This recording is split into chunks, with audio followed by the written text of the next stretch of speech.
మిత్రులందరికీ నమస్కారం. నేను మీ ప్రియా చౌదరి. దేశానికి వెన్నెముక యువత. ఒక దేశానికి మూలధనం ఏదైనా ఉంది అంటే ఆ దేశానికి సంబంధించినటువంటి యువత యొక్క శక్తే ఆ దేశం యొక్క మూలధనం. బహుశా ఈ విషయము ఇవాళ ఉన్నటువంటి యువతకి ఏ గురువు పట్టలేదేమో. అలాగే ఆ యువత యొక్క శక్తిని కూడా ఏ తల్లిదండ్రులు దేశానికి సంబంధించినటువంటి బాధ్యతని అప్పచెప్పట్లేదేమో. ఆ శక్తి నిర్వీర్యం అయిపోతూ ఎటు పోతుందో దశ దిశ నిర్దేశం లేనటువంటి యువత ఈరోజు ఎన్ని పెడదారులు పడుతుందో. ఇలాంటివన్నీ చర్చించుకోవాలి అనంటే ఏ తల్లిదండ్రులు సిద్ధంగా ఉన్నారు, ఏ ఉపాధ్యాయులు వాళ్ళకి మంచి చెప్పాలి అంటే ఏ విద్యార్థి నేర్చుకోవడానికి సిద్ధంగా ఉన్నాడు. సిద్ధంగా ఉన్నటువంటి విద్యార్థిని ఆ యొక్క సరైనటువంటి స్థాయిలో ఈ సంఘంలో మనము నిలబెట్టడానికి ఈ ప్రభుత్వాలు ఏ విధమైనటువంటి చర్యలు కానీ పరిపాలన కానీ వాళ్ళకి సంబంధించినటువంటి ఆ స్థితిని కానీ కలుగజేసినటువంటి పరిస్థితులు ఈ ప్రభుత్వాల్లో ఉన్నాయా అనేటటువంటిది ఈరోజు మనం చర్చించుకుందాం. మై డియర్ ఫ్రెండ్స్, టైటిల్ చూశారు, యువత మీ దారెట్టు. ఆలోచించండి. ఏం ఆలోచించాలి? పొద్దున్నే లేస్తున్నామా, హడావడి జీవితాల్లో పరుగులు పెడుతున్నామా, అన్నం వండి పెడుతున్నామా, నా కొడుక్కి టిఫిన్ చేసి పెట్టాలి, నా కొడుక్కి భోజనం చేసి పెట్టాలి, సాయంత్రం వస్తే ఏం తింటాడో అడగాలి, ఇంత కష్టపడి నేను తిండి వండి పెట్టినా కూడా మా అబ్బాయి బయటే తినొస్తున్నాడు, ఈ మధ్యకాలంలో స్నేహితులు ఎక్కువైపోయారు, మగపిల్లలు మాటే వినడం లేదు అని ఆలోచించే తల్లిదండ్రులు మీ ఆలోచన దృక్పథాన్ని మార్చాల్సినటువంటి డేంజర్ బెల్స్ ఈరోజు మోగుతున్నాయని మీకు ఎవరికైనా తెలుసా? ఫ్రెండ్స్, గత కొద్ది రోజుల నుంచి చూస్తున్నాం మనం. చూడండి, ఇతను టిక్ టాక్ భార్గవ 14 సంవత్సరాల ఆడపిల్లకి మోసం ఆమెకి ప్రెగ్నెన్సీ చేసి, తెలుగులో చెప్పడం కొంచెం ఇబ్బందిగా ఉండి ఇంగ్లీష్లో మాట్లాడాను, ఏమనుకోవద్దు. ఆ పిల్లని మోసం చేసినందుకు 3 సంవత్సరాల క్రిందట ఇదే బకెట్ భార్గవ్ గురించి ఎన్నో ఇంటర్వ్యూలు, ఎంతో సంచలనమైనటువంటి చర్చలు మనం జరిపాం. 3 సంవత్సరాలు సుదీర్ఘంగా ఆ కోర్టులో కేసు నడిచిన తరువాత అతనికి పడినటువంటి శిక్ష 20 సంవత్సరాల జీవితం. అంటే అతని జీవితం 22 ఏళ్ల ఇతను 20 సంవత్సరాల జీవితాన్ని జైల్లో గడపాల్సి రావడం అనేటటువంటిది ఎవరు దీనికి బాధ్యులు?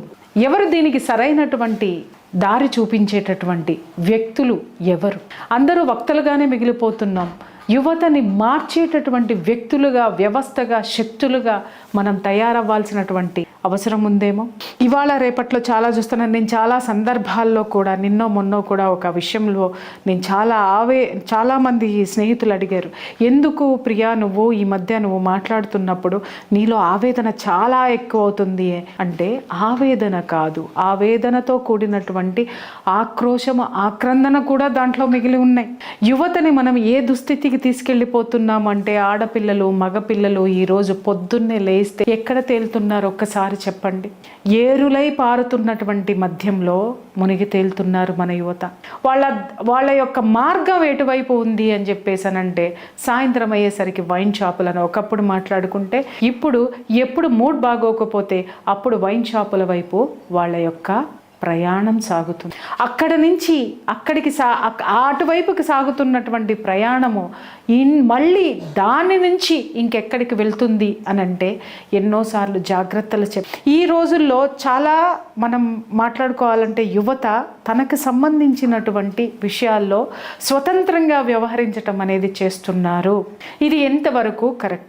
మాకంటూ స్వతంత్ర భావాలు ఉన్నాయి, మాకు ప్రపంచమంతా తెలుసు, మీరు చెప్పాల్సిన అవసరం ఏంటి అని చాలామంది, ఒకవేళ పెద్దలు కానీ, తల్లిదండ్రులు కానీ, లేకపోతే గురువులు కానీ వాళ్ళకి చెప్పాల్సి వస్తే వాళ్ళందరినీ తీసి పక్కన పెట్టేసి ప్రపంచాన్ని యూట్యూబ్లో, గూగుల్లో తామే చదివినవి వల్లవేసుకుంటూ వాటిని ఆచరణలోకి ఇలాంటి వాటి బారిన పడుతున్నారు అనేటటువంటి విషయం ఎవరికైనా తెలుసు. క్రమశిక్షణ లేనటువంటి జీవితాలు, క్రమం లేనటువంటి అలవాట్లు, సరికాని జీవన విధానంలో, సరికాని ఆలోచన విధానాల్లో ఇవాళ యువత ప్రయాణం చేస్తుంది అనేది వాస్తవమా కాదా? నేను ఇక్కడ ఒక విషయం చెప్పాలి. వాళ్ళ టిక్ టాక్ విషయాలు, ఈరోజు అది టిక్ టాక్ లేదు, అవి రీల్స్ పేరు మీద మళ్ళీ వచ్చేసాయి. ఏమండి, నిజంగా చాలా రీల్స్లో నేను చూస్తున్నాను, చిన్న చిన్న పిల్లలండి, 5-6 ఏళ్ల పిల్లల చేత కూడా ఐటమ్ సాంగ్స్ వేపిస్తున్నారు ఆడపిల్లలతో. పేరెంట్స్కి బుద్ధి ఉందా? ఏమన్నా కొంచెమన్నా జ్ఞానం ఉందా? ఏనివ్వండి, నేను వెయ్యొద్దు అని చెప్పట్లేదు. ఆ పిల్ల మన ఇంట్లో వేస్తే ఒక ముద్దు ముచ్చట మనం చూసుకున్నాం. ఒక 10 నిమిషాలు 5 నిమిషాలు ఒక 10 సార్లు ఆ పాట పెట్టుకోండి, ఏపించండి, చెయ్యండి. దాన్ని మీరు రీల్స్ కింద తీసి మీరు ఇన్స్టాలో పోస్తున్నారు, లేకపోతే సోషల్ మీడియాలో పోస్ట్ చేస్తారు. ఆ ఒక్కసారి పోస్ట్ చేసిన తర్వాత మీ పిల్లల్ని పొగిడే వాళ్ళు ఎంతమంది, తిట్టే వాళ్ళు ఎంతమంది? మీ పిల్ల మీకు చేసినటువంటి పని మీకు గొప్పది కాబట్టి తిట్టే వాళ్ళని మీరు తిడతారు, పొగిడే వాళ్ళందరినీ అక్కను చేర్చుకుని మళ్ళీ ఇంకొక రీల్ చేస్తున్నారు. నేను ఇక్కడ చాలామంది పిల్లలతోటి నేను మాట్లాడాను, చిన్న పిల్లలతోటి మాట్లాడాను. 10th క్లాస్ 5th క్లాస్ నుంచి 10th క్లాస్ లోపు ఉన్నటువంటి పిల్లల్ని, ఇలాంటి బారిన పడినటువంటి పిల్లలతో నేను మాట్లాడాను. వాళ్ళు చెప్పిన విషయాలు వింటే నిజంగా షాక్ అయ్యాను నేను. వాళ్ళు ఏమంటున్నారు అని అంటే, వాళ్ళు చాలా స్పష్టంగా ఉన్నారండి పిల్లలు, ఆడపిల్లలు మగపిల్లలు కూడా స్పష్టంగా ఉన్నారు. ముఖ్యంగా ఫస్ట్ ఆడపిల్లల్ని తీసుకుంటాను నేను.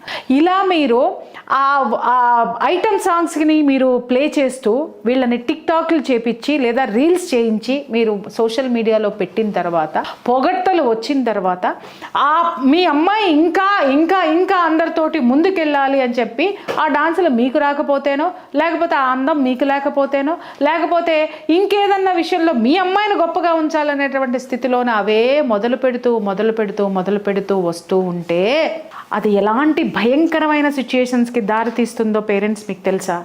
ఆ పిల్లల హావభావాలు మాత్రమే పలికిస్తున్నారని మీరు అనుకుంటున్నారు. హావభావాలతో పాటు అక్కడతో పిల్లలు ఆగడం లేదు. తర్వాత కొంతమంది పేరెంట్స్ ఏం చేస్తారు అని అంటే, ఒక చిన్న విషయాల్లో తండ్రి ఏదైనా తప్పు చేస్తేనో, తల్లి ఏదైనా తప్పు చేస్తేనో, ఆ తప్పుని, ఆ తల్లిదండ్రులు చేసినటువంటి తప్పుని ఒకరి తర్వాత ఒకరు పిల్లలతోటి వాళ్ళ యొక్క బాధనో, ఆక్రోశాన్నో, లేకపోతే వాళ్ళ మీద ఉన్నటువంటి కోపాన్నో, లేకపోతే జెలస్నో పిల్లల దగ్గర చర్చిస్తున్నారు. మీరు పెద్దవాళ్ళ విషయాలు పిల్లల దగ్గర చర్చిస్తున్నారు.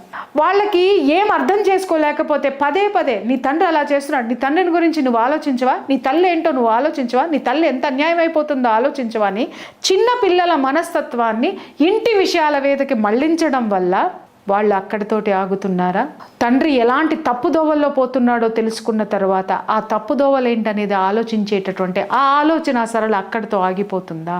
వాళ్ళకి మనం పెట్టేటటువంటి ఒత్తిడి కానివ్వండి, మీరు ఎదగాలి, మీరు ఇంకా తెలుసుకోవాలి అని చెప్పేసని మన యొక్క బాధల్ని, వాళ్ళ వయస్సుకు మించినటువంటి ఆ స్థితిగతుల్ని మనం వాళ్ళని అర్థం చేసుకోమని చేసేటటువంటి ప్రెషర్లో వాళ్ళు మన ఇంటి పరిస్థితుల దగ్గరే ఆగిపోవడం లేదు.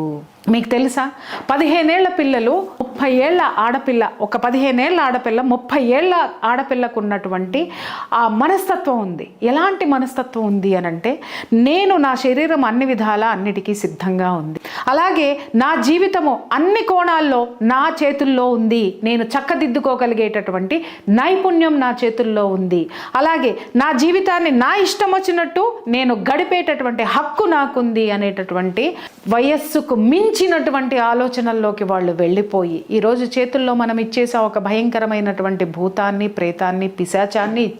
ఆ భూత పేత పిశాచాలు 3 కలిపినటువంటి ఆ వస్తువులో ఏది జరగకూడదో, ఆ పిశాచాల మనస్సుల్లో ఏమున్నాయో, వాటి యాటిట్యూడ్స్ ఏవైతే ఉన్నాయో, దాంట్లో కామముందో, క్రోధముందో, లోభముందో, మోహముందో, మదముందో, మత్సరముందో, ఏదుందో ప్రతి ఒక్కటి కూడా దాంట్లో నుంచి మన పిల్లలు నేర్చేసుకుంటున్నారు. నేర్చుకున్న తర్వాత ఎప్పుడైనా సరే ఒక్కటే విషయం నేను చెప్తాను, ఒక ఆయుధం ఇచ్చేటప్పుడు, ఎదుటివాడి చేతికి ఇచ్చేటప్పుడు వాడు దాంట్లో నైపుణ్యత కలిగినటువంటి వాడు మాత్రమే కాదు, ఆ ఆయుధాన్ని ఉపయోగించేటటువంటి విచక్షణ ఉందా లేదా అనేది కూడా పరిశీలించిన తరువాతనే ఆ ఆయుధాన్ని వాళ్ళ చేతికి ఇవ్వడం జరుగుతుంది. కానీ ఇక్కడ మన పిల్లలకు వచ్చేసరికి సంవత్సరం గడవని పిల్లలు, వాళ్ళ 4 ఏళ్ల పిల్లలకి కళ్ళజోళ్ళు వచ్చేస్తున్నాయి, 7 ఏళ్ల పిల్లలకి కళ్ళజోళ్ళు వచ్చేస్తున్నాయి. ఏంటి అని అంటే, ఆ బ్లూ లైట్, ఆ సెల్ ఫోను ఒకటి వాడి ముందు పారేసి మన మన మన సెల్ ఫోన్లు, మన యూట్యూబ్లు, మన ఇంట్లో కార్యక్రమాలు మనం చేసుకుంటున్నాం. ఎందుకు అనంటే, పిల్లల్ని ఎత్తుకుని కూర్చోవడానికి పెద్దవాళ్ళు లేరు. పెద్దవాళ్ళు ఉన్న ఇళ్లల్లో కూడా పెద్దవాళ్ళు ఏం చేస్తున్నారంటే, టీవీలో సీరియల్ చూడడానికి టైం గడిచిపోతుంది. లేదు అనంటే ఎవరికి కూడా బాధ్యత అనేటటువంటిది ఈరోజు కుటుంబాలలో ఎంతమందికి ఉన్నాయి అనేది మనం ప్రశ్నార్థం. ఈ విషయానికి వస్తే 22 ఏళ్ల వాడు తల్లి సరిగా చూడలేదు, తండ్రి సరిగ్గా చూడలేదు, ఒక హిస్టరీ చెప్పాడు. నేను చాలా భయంకరమైనటువంటి కష్టాల్లో పుట్టి పెరిగాను. ఆ తర్వాత నేను యూట్యూబ్లోకి వచ్చాను. యూట్యూబ్లోకి వచ్చిన తర్వాత నేను ఈ విధంగా వచ్చాను. నన్ను ఎవరూ కూడా అర్థం చేసుకోలేదు. నా మీద అభియోగాలు మోపారు. ఆ అభియోగాలు నా పట్ల దాన్ని ఏమంటారు, కుళ్ళు కుతంత్రంతో, ఒక జలస్ తోటి నా మీద ఇవన్నీ నేరం మోపారు అని అన్నారు. మరి కోర్టు ఇచ్చినటువంటి తీర్పు వాస్తవాలు కావా? వాస్తవానికి కాదా కోర్టు ఇచ్చినటువంటి తీర్పు? కోర్టుకి సంబంధించినటువంటి కోర్టులో సబ్మిట్ చేసినటువంటి సాక్ష్యాధారాలన్నీ ఫేక్ సాక్ష్యాధారాలను ప్రవేశపెట్టాల్సినంత హీనదీన పరిస్థితుల్లో లేకపోతే అతనున్నాడా?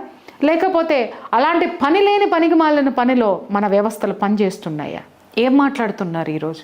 మెచ్యూరిటీ లేనటువంటి పిల్లలందరూ కూడా దారి తెలియనటువంటి ఆ దీంట్లో వెళ్ళిపోయి, నేను ఇందాక చెప్పాను, ఒక ఆయుధం ఒకడికి ఇచ్చేటప్పుడు దాన్ని ఉపయోగించే నైపుణ్యంతో పాటు విచక్షణ అనేటటువంటిది వాడికి ఉందా లేదా అనేటటువంటిది కూడా అన్ని విధాలుగా శిక్షణ ఇచ్చిన తర్వాత వాడు అన్ని విధాలుగా లేదా ఆమె అన్ని విధాలుగా క్వాలిఫై అయినప్పుడు మాత్రమే ఆయుధం మన చేతిలో ఇస్తాం. కానీ ఈరోజు పిల్లలు ఏది చేస్తున్నా కూడా మనం అలా విచ్చలవిడితనంగా వదిలేస్తున్నాము. ఎందుకంటే ఆ వస్తువు మీద పరిజ్ఞానం మనకే లేదు. మన పిల్లల యొక్క భవిష్యత్తు మీద ఒక అద్భుతమైనటువంటి బాధ్యత, అద్భుతమైనటువంటి ఆ యొక్క మైల్ స్టోను, గమ్యము మనకే లేదు. అంచేత ఏం చేస్తున్నామంటే పక్కవాడిని చూసి మనం చేస్తున్నాము తప్ప ఇక్కడ మన బిడ్డ ఏమవ్వాలి అనేటటువంటిది ఎవ్వరి మనస్సుల్లోనూ లేదు. అతనికి తల్లిదండ్రుల సపోర్ట్ లేదు, సమాజం అతన్ని కంట్రోల్ చేసేటటువంటి సమాజం లేదు. చేతిలో ఉన్నటువంటి టిక్ టాక్ల పేరుతోటి ఆడపిల్లలందరినీ అట్రాక్ట్ చేసి, చాలామంది ఆడపిల్లల ఇంటర్వ్యూల్లో కూడా చూశాను, అతను ఏం చేస్తాడు అంటే ఒక పర్వర్టెడ్ నేచర్ ఉంది అతనికి. Underline this point. ఆ పర్వర్టెడ్ నేచర్లో అతను ఏంటంటే తల్లి ప్రేమ దొరకలేదు, తండ్రి ప్రేమ దొరకలేదు. ఆ ప్రేమను ఎత్తుక్కునేటటువంటి ఆ ప్రయాణంలో అతను నయానా భయానా ప్రేమతోటి మూడిట్లతోటి ప్రయత్నించి ఆడపిల్లల్ని లొంగ తీసుకున్నాడు. మై డియర్ ఫ్రెండ్స్, నేను చెప్తున్నాను, ఇలాంటి క్యారెక్టర్స్ ఒక ఆడపిల్లతోటి వాళ్ళు సాటిస్ఫై అవ్వరు. మీరు పెళ్లి చేసినా కూడా భార్యలతోటి సాటిస్ఫై కారు. ఎందుకు అనంటే చిన్నప్పటి నుంచి వాళ్ళు తిన్నటువంటి ఎదురు దెబ్బలు కానివ్వండి, లేకపోతే వాళ్ళు చూసినటువంటి జీవితంలో క్రమశిక్షణ లేకపోవడంతో ఎటు పోవాలి అనేటటువంటిది వీళ్ళకి 60 ఏళ్ళు వచ్చినా కూడా దిశా నిర్దేశం చేసేవాళ్ళు ఉండరు. వాళ్ళని వాళ్ళు కంట్రోల్ చేసుకునేటటువంటి తత్వం ఉండదు. అంచేత మన పిల్లల్ని ఇలాంటి వాటికి, యూట్యూబ్లకి, రీల్స్కి, ఇంకొక దానికి ఎంకరేజ్ చేసేటప్పుడు ఈ సువిశాల ప్రపంచంలో ఈ హద్దులు లేనటువంటి అలవాట్లలో, సరిహద్దులు లేనటువంటి ఆ జాగాలో మన పిల్లలు ఆ హద్దులు దాటి వెళ్ళిపోవడానికి అన్ని దారులు తెరిచే ఉన్నాయి. 14 సంవత్సరాల ఆడపిల్లను ఒక తల్లి రీల్స్ చేయడానికి పంపించింది అని అంటే అసలు ఆ తల్లికి ఎలాంటి బాధ్యత ఉందో ఒక్కసారి ఆలోచించండి. ఇక్కడ 14 ఏళ్ల పిల్లకి ఇంట్లో ఉన్నటువంటి తల్లి నేర్పాల్సింది 3. ఒకటి, తను ఇంట్లో ఆడపిల్లగా తను తీసుకోవాల్సినటువంటి జాగ్రత్తలేంటి, తన బాధ్యతలేంటి. ఎందుకు అంటే ఈరోజు ఆడపిల్ల రేపటి తల్లే ఆ తరువాత ఎంతోమంది దేశానికి ఒక అద్భుతమైనటువంటి యువతని ఇచ్చేటటువంటి శక్తివంతురాలు. అలాగే ఆ ఆడపిల్ల రేపొద్దున ఎలా అవ్వాలి, ఒక శక్తిగా మారాలి అనేటటువంటి ఆ తత్వాన్ని బోధించేటటువంటి తల్లి. నువ్వు పో, ఆ టిక్టాకులు చేసుకో, నటించే అంటే ఇక్కడ చాలామంది మాట్లాడతారు ఏంటంటే, అంటే మేము నటించొద్దా, నటన అనేది తప్ప అంటారు. ఏది తప్పు కాదు, కానీ హద్దులు లేకుండా, నియమాలు లేకుండా, ఇంకా చెప్పాలంటే క్రమశిక్షణ లేకుండా, విలువలు లేకుండా ఉన్న ఏదైనా సరే ఖచ్చితంగా తప్పు. 14 ఏళ్ళ ఆడపిల్ల అడపా ఎప్పుడైనా సరదాగా వేసిందంటే అనుకోవచ్చు, కానీ దాన్నే వృత్తిగా ఈరోజు చాలామంది ఎంచుకొని మీరు నాశనం అవ్వడమే కాక మీ రీల్స్ తోటి ప్రొవకేట్ చేస్తూ, మీరు ఇచ్చేటటువంటి అడ్వర్టైజ్మెంట్లతో, మీరు కొట్టే ఫోజుల్లో, మీరు ఉండే సెక్సీనెస్ డ్రెస్సులతోటి ఎంతమంది ఆడపిల్లల్ని బజారుకి ఇడుస్తున్నారో మీకు తెలుసా? నిన్నగాక మొన్న ఒక వీడియో గురించి నేను మాట్లాడాను. ఒక అమ్మాయి గుళ్ళో కూర్చొని పెళ్లి చేసుకొని మీద పడి ముద్దులు పెడుతుంది అని చెప్పి. అమ్మాయికి మళ్ళీ నేను చెప్తున్నాను, చచ్చిపోతుంది, లేకపోతే ఇంకొకటి చేస్తుంది, అందరూ తిడుతున్నారు మమ్మల్ని, మాకు అవమానం వస్తుంది అని చెప్పి మేము వీడియో చేసిన తర్వాత నీ అన్న చాలా ఒరుసుకున్నాడు. సరే, మేము కూడా ఆలోచించింది ఏంటి అని అంటే, మేము పెట్టినటువంటి కండిషన్ సోషల్ మీడియా నుంచి మీ వీడియోస్ తీసేయమని. మీ వీడియోస్ తీశారు కాబట్టే మేము ఆ వీడియోస్ని ప్రైవేట్లో పెట్టాం, మేము తీసేయలేదు. ఎందుకు? ఆ తర్వాత మీ అన్న నోరు చాలా జారినాడు మా మీద. ఒక్కటి మాత్రం గుర్తుపెట్టుకోండి, పిచ్చ కథలు మీరు పడి, పిచ్చ వేషాలు మీరు పడి, ఇక్కడ మేము ఆత్మహత్యలు చేసుకుంటాం, మేము చచ్చిపోతాము అని అంటే ఇది పెట్టే ముందు ఆలోచించుకో. అర్థమైందా? మీరు చేసే పనులు చేసేసి సమాజాన్ని భ్రష్టు పట్టించేసి మీ వల్ల ఎంతమంది ఆడపిల్లలు రోడ్డు మీద పడుతుంటే ఆ తల్లిదండ్రులు నోరు మూసుకొని కూర్చోవాలా? అంటే మీ దాకా వస్తే మీరేమో ఆత్మహత్యలు చేసుకుంటారు, మా ఇంట్లో పిల్లలు ఆ పనులు చెయ్యకపోతే ఆత్మహత్యలు చేసుకుంటామని మా పీకల మీద కూర్చుంటే మిమ్మల్ని భరించడానికి మేము సిద్ధంగా ఉన్నామని అనుకుంటున్నారా? జాగ్రత్త, నోరు ఒళ్ళు దగ్గర పెట్టుకొని మాట్లాడండి. మాట్లాడేటప్పుడు మీ ప్రతి కాలు మా దగ్గర రికార్డ్ అవుతుంది. ఒళ్ళు దగ్గర పెట్టుకోండి. This is my warning. ఇంకెక్కువ చేశారనుకోండి మళ్ళీ వస్తుంది బయటికి. అండర్స్టాండ్? ఈ విధంగా మీరందరూ కలిసి బాధ్యత లేనటువంటి పేరెంట్స్, అలాగే ఈ సమాజంలో ఈ ప్రభుత్వాలను ఎన్నుకునేటటువంటి ఓటు హక్కుదారుడు ఆ రోజు దొరికేటటువంటి 2,500 రూపాయలు, 3,000, 4,000, మరీ ఖరీదైతే 5,000కి నీ ఓటుని నువ్వు అమ్ముతున్నావే. ఆ 5,000 మహా అయితే నీకు ఒక వారం రోజులు నీ ఇంటికి ఖర్చులకు వస్తాయేమో. వాళ్ళు పోసేటటువంటి మందు ఒక 10 రోజులకే ఆ బాటిల్ నీకు ఉపయోగపడుతుందేమో. 5 సంవత్సరాల వరకు ఈ దేశాన్నే తాకట్టు పెడుతున్నారు కదరా. 5 సంవత్సరాల వరకు కోట్ల మంది యొక్క భవిష్యత్తుని, యువత భవిష్యత్తుని మీరు తీసుకెళ్ళి బూడిద చేస్తున్నారు. ఒక ఓటరికి అర్హత లేదు, ఒక రాజకీయ నాయకుడికి విద్యార్హతలు లేవు, ఓటరికి విద్యార్హత లేదు, విచక్షణ అంతకంటే లేదు. ఎందుకు ఓటరికి విద్యార్హత లేదో చెప్పమంటారా? కాయ కష్టంతో బ్రతికినటువంటి వాడు, ఆ కష్టం విలువ తెలిసినటువంటి వాడు ఒక అద్భుతమైనటువంటి నిర్ణయానికి వచ్చి అద్భుతమైన నాయకత్వాన్ని ఎంచుకుంటాడని చెప్పేసని ప్రతి ఒక్కడికి ఓటు హక్కు అనేది ఇస్తే ఈరోజు ఆ ఓటు హక్కు కాస్త ఏమైపోయిందనేది నేను చెప్పాల్సిన అవసరం లేదు. మై డియర్ ఫ్రెండ్స్, తాగి తందనాలాడి బాటిల్కి అలవాటు పడినటువంటి వాళ్ళు మీరు మీ జీవితాల కోసం, మీ క్వార్టర్ బాటిల్ కోసమో యువత యొక్క భవిష్యత్తుని, అలాగే దేశంలో ఉన్నటువంటి ఆర్థికపరమైనటువంటి ఆ స్థితిని, దేశంలో ఉన్నటువంటి వనరుల్ని దోపిడీకి గురి చేసేటటువంటి దొంగలకి, బందిపోట్లకి అప్పచెప్తున్నారన్న సంగతి మీకు ఎవరికైనా తెలుసా? వాళ్ళందరూ వచ్చిన తర్వాత మీకు 5,000 ఇచ్చిన తర్వాత, మై డియర్ ఫ్రెండ్స్, 5,000 ఇచ్చి ఓటుకు అమ్మేసుకున్న వాడికి ఏ ఫరక్కు పడదు. ఎందుకంటే ఆ జీవికి ఆ భవిష్యత్తు మీద ఏ విధమైనటువంటి ఆశలు లేవు, ఏ విధమైనటువంటి కలలు లేవు. ఫ్లూక్గా జీవితం వచ్చింది అనంటే అద్భుతంగా చప్పట్లు కొట్టి తీసుకుంటాడు, రాలేదు అంటే ఇది నా కర్మ అని ఊరుకుంటాడు. కానీ ఇక్కడ ఎంతోమంది విద్యావంతులు ఉన్నారు, ఎంతోమంది మిడిల్ క్లాస్ ఫ్యామిలీలు కూడా ఈరోజు ఓట్లు అమ్ముకొని వస్తున్నాయి కదా. నేను వాటిని కూడా నేను అన్నాను. కానీ యువత ఏం చేసిందండి?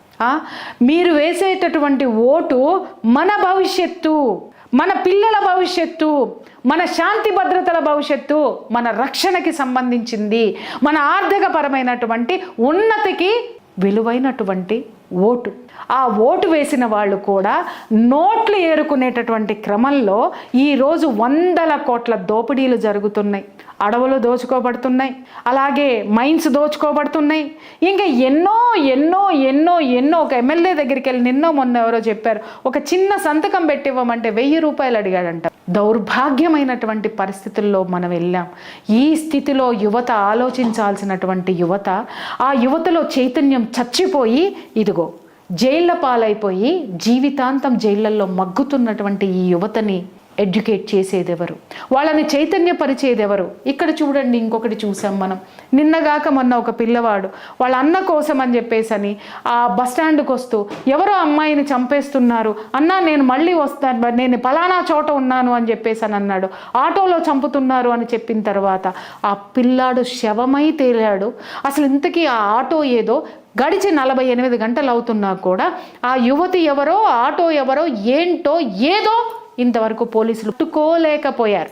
అంటే అర్థం ఏంటంటే అక్కడ ఉన్నటువంటి పోలీసులకి ఆ ఏరియాలో ఏం జరుగుతుంది, ఏ నేరాలు ఘోరాలు జరుగుతున్నాయి అనేటటువంటి వాటి మీద అవగాహన కూడా లేదు. ఆ శాంతి భద్రతల మీద వాళ్ళకి పట్టు లేదు. ఎక్కడ జోగుతున్నారు? ఆ రోజు మాట్లాడినటువంటి విషయాల్లో 2 మినిస్టర్లు వచ్చారంట. మినిస్టర్లకి సంబంధించినటువంటి ఆ యొక్క సెక్యూరిటీ కోసం పోలోమని పోయేసరికి మినిస్టర్లు బాగానే ఉన్నారు 100 మంది మధ్య. ఎందుకంటే పోలీసులు లేకపోయినా మినిస్టర్ బాగానే ఉంటాడు, ఎందుకంటే ఆయనకు బోల్డ్ అంతమంది సెక్యూరిటీ ఉంటారు. సెక్యూరిటీ ఎవరికి లేదు. ఎవరి దగ్గర ఉండాలి? ఎవరి కోసం మనం ఈ ప్రజాప్రతినిధులను ఎన్నుకున్నామో ప్రశ్న ఎవరికైనా వస్తుందా? ఇప్పటికైనా ఈ రోజు వరకు ఆ బిడ్డ యొక్క ప్రాణం గాల్లో కలిసిపోవడానికి కారణాలు ఏంటి అనడానికి, ఆ ప్రాంతంలో ఎంతమంది ఎన్ని మాట్లాడుతున్నారు, ఈ ప్రాంతంలో ఈ యువత గంజాయి మత్తుకు అలవాటు పడిపోయారు, ఈ ప్రాంతంలో ఒక విధమైనటువంటి ఒక వర్గానికి చెందినటువంటి వాళ్ళు ఇక్కడ మా యువతని నాశనం చేస్తున్నారు, వీళ్ళందరూ ఎందుకు వస్తున్నారు అని వాళ్ళు ప్రశ్నించి ప్రశ్నించి ప్రశ్నించి ఆక్రోశాన్ని వెళ్ళగక్కుంటున్నారు. చట్టం ఎక్కడ?